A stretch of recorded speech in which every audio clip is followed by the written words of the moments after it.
अच्छा जी दमाद ते आ जाने मतलब जवाई बाबू है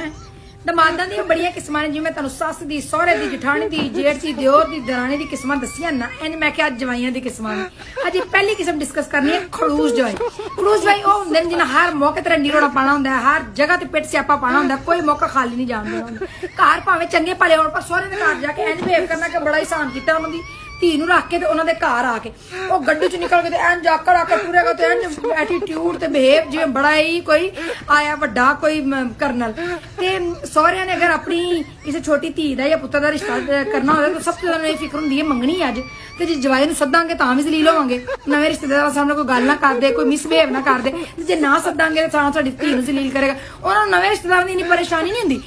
उस जवाई दी बहुती परेशानी हुंदी जिन्हें हर जगह ते ना कोई रंग लाना ही हुंदा ना उन्हें कोई मंगनी खाली जान देनी हुंदी है, तमाशा लाए बगैर रंडी रोना पाए बगैर पिट स्यापा पाए बगैर ना उन्हें कोई मौका जान देना हुंदा। ईवन के फौदियां खुशियां गमियां किसी चीज से वो सुकून ना बहिंदा नहीं, उन्हें किसी ना किसी गल चो कीड़ा कढ देना बई उन्हें तुहाडे नाल धी टोरी है तो मां प्यो ने कोई कदर करो उन्हां दी। घर भावें बुढ़ी ने चंगा भला होए लेकिन सौहरा घर उन्हें वहाना है कि भाई मेरे जिहा ते आकड़िया बंदा ही कोई नहीं, मैं तो बहुत एक अजीम शख्सियत हाँ। अच्छा जी आएगा बवेगा ब्याह व्यू वेखेगा उत्थे ही मुंह वट के रहेगा 3 दिन धी है कि आप क्यों ऐसे कर रहे हैं, सारे लोग देख रहे हैं, मेरा चाचू भी देख रहा है, मेरी मामू भी देख रही, मेरी पप्पू क्या कहेंगे, सब लोगों ने कहना इसने कहाँ बेटी का रिश्ता कर दिया, पर वो नहीं सीधा होंदा। घर जाके आखेगा